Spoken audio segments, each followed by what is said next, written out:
আবুধাবির Sheikh Khalifa bin Zayed Bangladesh Islamia private school and কলেজে উদযাপিত হল হ্যাপি ওয়ার্ল্ড ফুড ডে। অনুষ্ঠানে শিক্ষার্থীদের অংশগ্রহণ, পুষ্টির গুরুত্ব এবং খাদ্য সচেতনতার উপর জোর দিয়ে এক আনন্দঘন ও শিক্ষামূলক পরিবেশের সৃষ্টি হয়।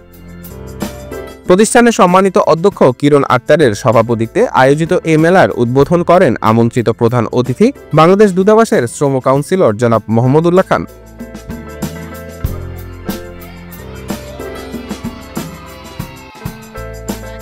অনুষ্ঠানে বিভিন্ন বিভাগীয় শিক্ষিকাগণ গুরুত্বপূর্ণ ভূমিকা রাখেন। চক্র ১ শাখার ইংরেজি বিভাগের মিস শারমিন আক্তার, আরবি বিভাগের সালহা, বাংলা বিভাগের রাহেলা, গণিত বিভাগের অন্তরা, বিজ্ঞান বিভাগের সুপ্রিয়া ও রাবিয়া ম্যাম সহ সবাই সক্রিয় অংশগ্রহণ করেন।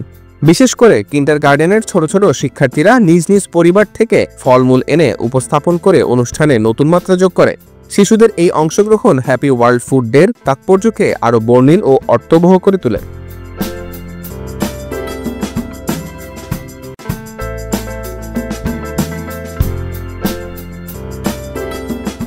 অনুষ্ঠানে আরও উপস্থিত ছিলেন প্রবাসী সাংবাদিক আব্দুল মান্নান রানা, যার উপস্থিতি ও উৎসাহ পুরো আয়োজনে বিশেষ আমেজ যোগ করেছে।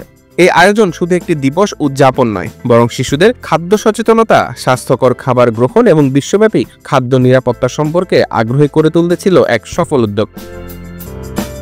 Desk news, Bangladhara, Chittagong.